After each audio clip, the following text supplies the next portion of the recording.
कहानी की शुरुआत सैंडी नाम की एक युवा लड़की से होती है जो अपनी कार चला रही है। ड्राइव करते समय उसे डॉक्टर क्लाउडिया का फोन आता है। डॉक्टर क्लाउडिया कहती हैं, आज हमारी अपॉइंटमेंट थी। मुझे पता है कि तुम अपने सहकर्मी की मौत से दुखी हो। सैंडी कहती है, हाँ, लेकिन मैं ठीक हूँ। मैंने उसे ज्यादा नहीं जाना था, पर वह मेरे जैसी ही थी, उम्र, काम, यहाँ तक कि घर भी एक जैसा था। डॉक्टर कहती है, तुम्हें इस घटना को भूलना होगा, नहीं तो इसका असर तुम्हारे काम पर पड़ेगा। लेकिन सैंडी अभी तक इसे भूल नहीं पाई थी और इसीलिए वह पहाड़ों में ट्रिप पर जा रही है। तभी दृश्य बदलता है और हम एक बाजार देखते हैं जहां कोल नाम का एक किसान अपने छोटे से स्टॉल पर कुछ सामान बेच रहा होता है। वह उदास है क्योंकि उसका हाल ही में ब्रेकअप हुआ है। उसी बाजार में इदाना नाम की एक महिला भी है जिसके पास पौधों का स्टॉल है। वह कोल से कहती है कि थोड़ी देर के लिए उसकी स्टॉल का ध्यान रखे और चली जाती है। इसी बीच सैंडी वहां आती है क्योंकि उसे एक पौधा खरीदना होता है।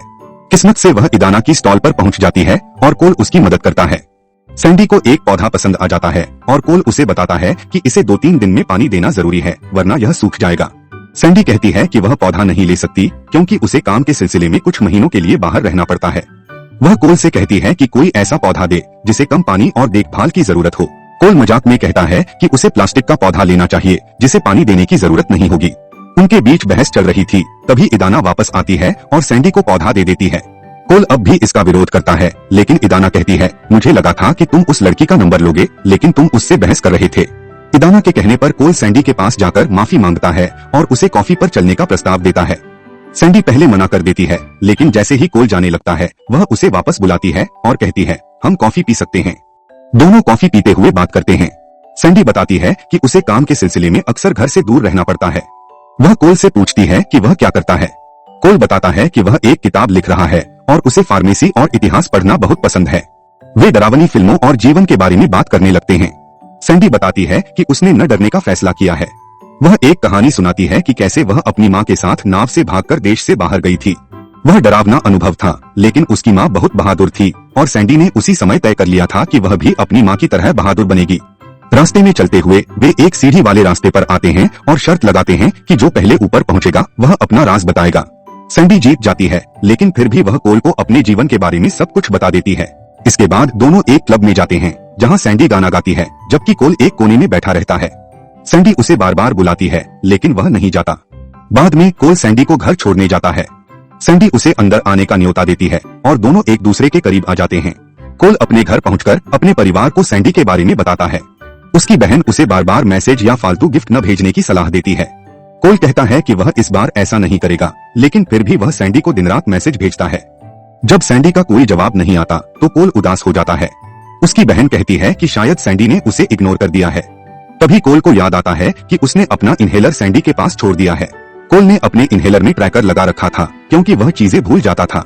वह इन्हेलर की मदद से सैंडी को ट्रैक करता है और पता चलता है कि सैंडी लंदन में है। कोल की माँ कहती है, तुम्हें जाकर उसे सरप्राइज देना चाहिए, वह खुश होगी। लेकिन उसकी बहन कहती है कि यह अच्छा आइडिया नहीं है।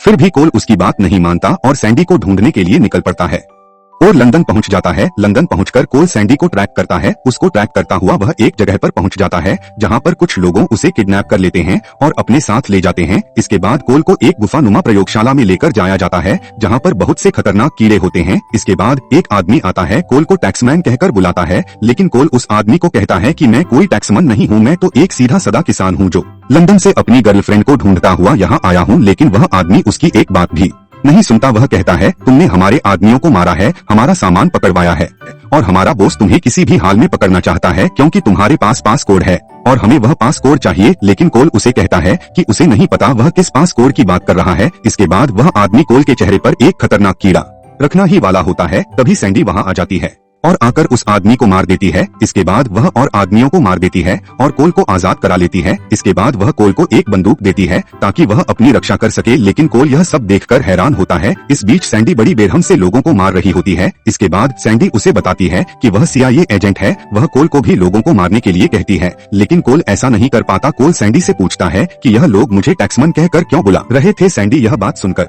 हैरान हो जाती है। वह कहती है, क्या इन लोगों को लगता है कि मैं इतनी बेवकूफ हूँ कि उनके जाल में फंस जाऊंगी। यहाँ पर हमें पता लगता है कि सैंडी ही टैक्समैन है और वह लोग सैंडी को पकड़ने वहाँ आए थे, लेकिन सैंडी को ढूंढता हुआ कोल उनके हत्थे चढ़ गया। कोल यह सब बात जानकर ठगा हुआ महसूस करता है। वह इस बात से परेशान होता है कि सैंडी ने उसे अपने काम के बारे में झूठ बोला। इसके बाद खुद को बचाने के लिए सैंडी और कोल एक बस में सवार हो जाते हैं। जहां सैंडी बस चला रही थी, कुछ गुंडे उनका पीछा करते हैं और उन पर गोली चलाते रहते हैं।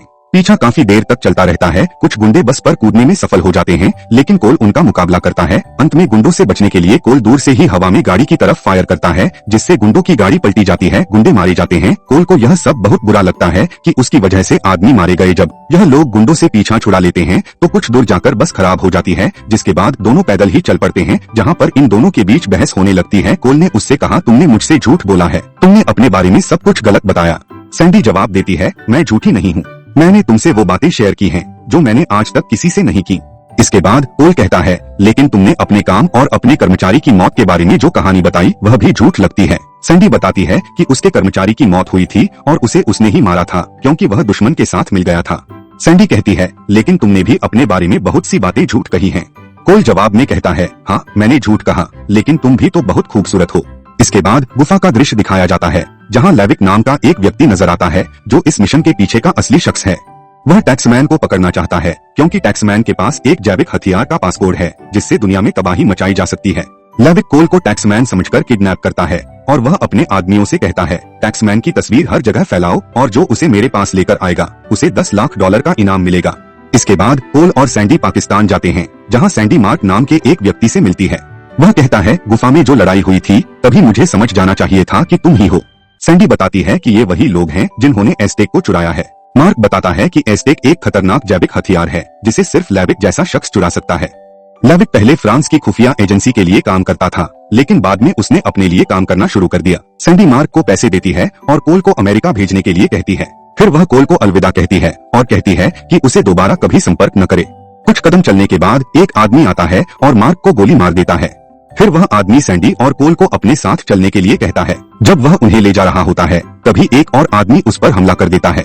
वह सैंडी और कोल को कार में लेकर जाता है, लेकिन कार में पहले से एक आदमी बैठा होता है जो उस आदमी को मार देता है। कुछ दूर चलने के बाद वह उन्हें कार बदलने के लिए कहता है और कार से उतरता है। तभी दूसरा आदमी फिर से आता है और उसे टक्कर मार देता है। ये लोग एक दूसरे को इसलिए मार रहे थे ताकि लेविक से $10 लाख का इनाम ले सकें। इसके बाद सैंडी उस आदमी से लेविक से मिलने की जगह पूछती है। आगे हम देखते हैं कि कोल और सैंडी एक कार में जा रहे होते हैं और कोल मार्क की मौत से परेशान होता है, लेकिन सैंडी को इस बात से कोई फर्क नहीं पड़ता। कोल उसे कहता है, तुम सिर्फ डेट पर ही अच्छी थी, बाकी समय तुम हथियारों और बंदूकों की बातें ही कर रही थी। जो लोग हमारे पीछे हैं उन्हें सिर्फ पासपोर्ट से मतलब है। सैंडी कहती है, तुमने मुझे यह पहले क्यों नहीं बताया? कोल उसे बताता है कि जिन लोगों ने उसे किडनैप किया था उन्होंने उससे पासपोर्ट पूछा था। सैंडी बताती है कि लेविक जो जैविक हथियार बेचना चाहता है वह एक ब्रीफकेस में है जिसे खोलने के लिए पासपोर्ट की जरूरत है। आगे सैंडी बताती है कि मेरे साथी कर्मचारी डेना ने पासपोर्ट को इनक्रिप्ट कर लिया था। इससे पहले कि वो लेविक को वह पासपोर्ट बेच पाती मैंने उसे मार दिया। लेविक समझता है कि पासपोर्ट मेरे पास है, इसलिए वह तुम्हारे पीछे पड़ा है। इसके बाद वह कोल को मारती है और उसे बेहोश कर देती है। फिर वह उसे एक जगह ले जाती है जहाँ लेविक के आदमी होते हैं। कुछ देर बाद लेविक एस्टेक का ब्रीफकेस लेकर वहाँ पहुँचता है और कोल से पासपोर्ट मांगता है, लेकिन सैंडी बीच में बोल पड़ती है, मुझे मेरे पैसे चाहिए। लेविक सैंडी से कहता है कि उसे उसके पैसे मिल जाएंगे। इसके बाद लेविक का आदमी वैगन सैंडी और कोल को एक एरोप्लेन में ले जाता है और कोल से पासपोर्ट पूछता है। वहीं दूसरा आदमी कोल का सामान चेक कर रहा होता है। उसे कोल का फोन मिल जाता है। जब वैगन को कोल के फोन पर उनकी बिस्तर पर लेटी हुई एक तस्वीर मिलती है तो उनका पर्दाफाश हो जाता है। वैगन को उन दोनों के बारे में पता चल जाता है। इसके बाद इन दोनों के बीच लड़ाई होती है जिसमें सैंडी को चाकू लग जाता है और वह घायल हो जाती है। कोल उसे बचाने के लिए गुंडों से लड़ता है और एक पैराशूट लेकर प्लेन से कूद जाता है। वह एस्टेक का ब्रीफकेस और घायल सैंडी के साथ सुरक्षित पैराशूट से उतर जाता है। दोनों एक द्वीप पर उतरते हैं जहां कोल अपनी पौधों की जानकारी से सैंडी का इलाज करता है। जब सैंडी होश में आती है तो वह यह देखकर हैरान हो जाती है कि कोल अभी भी उसके साथ है। इससे ज्यादा हैरानी उसे इस बात से होती है कि कोल ने एस्टेक को भी हासिल कर लिया है। रात में दोनों के बीच कुछ बातें होती हैं और वे एक दूसरे से माफी मांगते हैं। दोनों फिर से करीब आ जाते हैं। इसके बाद सैंडी अपने पास मौजूद एक गैजेट की मदद से सिग्नल छोड़ती है जो CIA को मिल जाता है। दूसरी तरफ वैगन को भी उनकी लोकेशन का पता लग जाता है। वह भी अपना ब्रीफकेस लेने के लिए निकल पड़ता है। इसके बाद मरीन और लेविक के आदमियों के बीच लड़ाई होती है। सैंडी कोल को बचाते हुए ब्रीफकेस खो देती है और लेविक के आदमी ब्रीफकेस ले जाते हैं। मरीन द्वारा कोल और सैंडी को बचाया जाता है। CIA सैंडी और कोल को पूछताछ के लिए अपने मुख्यालय ले जाती है। वहां जैक्सन नाम का एक अधिकारी सैंडी पर आरोप लगाता है कि उसने इतने महत्वपूर्ण मिशन पर अपने बॉयफ्रेंड को साथ लिया और खुफिया जानकारी साझा की। साथ ही वह कहता है कि एस्टेक को बचाने की बजाय उसने अपने बॉयफ्रेंड को बचाना जरूरी समझा। सैंडी जवाब देती है कि उसने अपने काम में लापरवाही की। कोल यह सब सुनकर हैरान हो जाता है और सैंडी से कहता है, मुझे बचाना एक गलती थी। इसके बाद दोनों के बीच बहस हो जाती है। कोल कहता है, जिससे आप प्यार करते हो उसे बचाना कभी गलती नहीं होती। इसके बाद सैंडी वहाँ से चली जाती है, जहाँ उसकी बॉस मिलती हैं, जो उसे कहती हैं कि उसे अपनी नौकरी से हाथ धोना पड़ सकता है। फिर कोल को दिखाया जाता है, जो अब भी जैक्सन के साथ कमरे में बैठा उसके सवालों का जवाब दे रहा होता है। जैक्सन उसे उन लोगों की तस्वीरें दिखाता है जिन्हें सैंडी ने मारा था। कोल उन तस्वीरों को देखता है और उसमें एक पौधा उसके ध्यान को खींच लेता है। कोल CIA को बताता है कि यह घर में रखने वाला पौधा नहीं है, बल्कि एक फसल है जो अमेरिका में हजारों सालों से पाई जाती है और जिसका इस्तेमाल एस्टेक लोग खाने और कई तरह के रिचुअल्स में करते थे। आगे कोल बताता है कि अगर इस पौधे के जेनेटिक कोड को स्कैन किया जाए तो हमें पासकोड मिल सकता है। इसके बाद सैंडी सुझाव देती है कि लेविक को पासकोड का एक हिस्सा भेज दिया जाए, क्योंकि पासकोड 4 हिस्सों में बंटा हुआ है। इससे लेविक को यह यकीन हो जाएगा कि टैक्समैन पैसे के बदले पासकोड बेचना चाहता है। इसके बाद CIA के सभी सदस्य इस योजना से सहमत हो जाते हैं और लेविक को पासकोड का एक हिस्सा भेज देते हैं। लेविक को भी यकीन हो जाता है और वह टैक्समैन से मिलने के लिए तैयार हो जाता है। जैक्सन कोल से उनकी मदद करने के लिए कहता है, लेकिन कोल मना कर देता है। तब जैक्सन उसे कहता है, लेविक जैसे आदमी कभी नहीं रुकते। तुम्हें और तुम्हारी फैमिली को उससे खतरा है, इसलिए तुम्हें हमारी मदद करनी चाहिए ताकि हम लेविक को पकड़ सकें। सैंडी कोल से कहती हैं, यह बहुत खतरनाक है, ये लोग सिर्फ तुम्हारा इस्तेमाल कर रहे हैं। कोल जवाब देता है, तुमने भी तो मेरा इस्तेमाल किया था। सैंडी कहती है, तुम इस समय गुस्से में हो और एक गलत फैसला ले रहे हो। कोल जवाब देता है, हम जिन लोगों से प्यार करते हैं उन्हें बचाना कोई गलती नहीं होती और तुम भी मेरी बात एक दिन समझ जाओगी। इसके बाद सैंडी को वहाँ से जाना पड़ता है क्योंकि उसकी नौकरी अब जा चुकी है। इसके बाद कोल एक रेस्टोरेंट में जाता है जहाँ वह लेविक से मिलने वाला था। कुछ CIA एजेंट रेस्टोरेंट के बाहर एक वैन में उसकी मदद के लिए बैठे होते हैं। तभी लेविक के आदमी आते हैं और सभी एजेंटों को मार देते हैं, जिनमें जैक्सन भी होता है। जैक्सन कोल से रेस्टोरेंट से निकलने के लिए कहता है, लेकिन कोल ऐसा नहीं करता क्योंकि उसे लगता है कि अगर वह यहाँ से चला गया तो उसकी फैमिली को खतरा हो सकता है। साथ ही उसे यह भी यकीन होता है कि सैंडी उसे बचाने के लिए वहाँ जरूर आएगी। कुछ देर बाद लेविक एस्टेक के असली खरीदार मिस्टर उतामी, जिसे उसने यह काम सौंपा था, के साथ आता है। लेविक कोल से पासकोड मांगता है। कोल उसे बातों में उलझाने की कोशिश करता है क्योंकि उसके पास पासकोड नहीं होता, लेकिन मिस्टर उतामी को गुस्सा आ जाता है। वह लेविक और कोल को धमकी देता है कि अगर उन्होंने उसे पासकोड नहीं दिया तो वह उन दोनों को मार देगा। कुछ देर बाद सैंडी वहाँ आ जाती है, जिसे देखकर कोल राहत की सांस लेता है। सैंडी सीधे उतामी के साथ डील करती है और कहती है, ब्रीफकेस खुलने के बाद आप पैसे मेरे अकाउंट में ट्रांसफर कर देना। इसके बाद सैंडी ब्रीफकेस खोल देती है और मिस्टर उतामी सैंडी के अकाउंट में पैसे ट्रांसफर कर देता है। सैंडी इन पैसों का इस्तेमाल लेविक को मारने के लिए करती है। वह लेविक के सिर पर बहुत बड़ा इनाम रख देती है और रेस्टोरेंट में मौजूद सभी बाउंटी हंटर्स अपनी अपनी बंदूक लेकर लेविक के पीछे पड़ जाते हैं, जिससे रेस्टोरेंट में भगदड़ मच जाती है। इस भगदड़ का फायदा उठाकर सैंडी ब्रीफकेस लेकर भागने की कोशिश करती है, लेकिन लेविक के आदमी उसके पीछे पड़ जाते हैं। रेस्टोरेंट का वह फ्लोर जिस पर वे लोग होते हैं किसी मशीन की वजह से घूम रहा होता है। इस मशीन में कुछ खराबी आ जाती है, जिससे फ्लोर तेजी से घूमने लगता है। लेविक उतामी को गोली मार देता है और कोल वैगन को घूमती हुई मशीन में फेंककर मार देता है। फ्लोर के तेजी से घूमने के कारण कोल और सैंडी कांच की दीवारों से चिपक जाते हैं। लेविक उन पर हमला करने की कोशिश करता है, लेकिन सैंडी होशियारी से रेस्टोरेंट की सजावट का इस्तेमाल लेविक पर हमला करने के लिए करती है और एस्टेक हथिया लेती है। लेविक बिल्डिंग से गिरकर मर जाता है। कहानी के अंत में कोल सैंडी को अपने परिवार से मिलाने के लिए ले जाता है, जहाँ सभी लोग एक साथ बैठकर खाना खा रहे होते हैं। इसके बाद कोल को दिखाया जाता है, जो किसी बड़ी गैलरी के बाहर सैंडी का इंतजार कर रहा होता है। सैंडी एक कार लेकर आती है। कोल अपना सामान रखने के लिए जैसे ही कार की डिग्गी खोलता है तो उसमें एक आदमी को देखता है। वह सैंडी से इसके बारे में सवाल करता है, लेकिन फिर अपना सामान रखकर डिग्गी बंद कर देता है।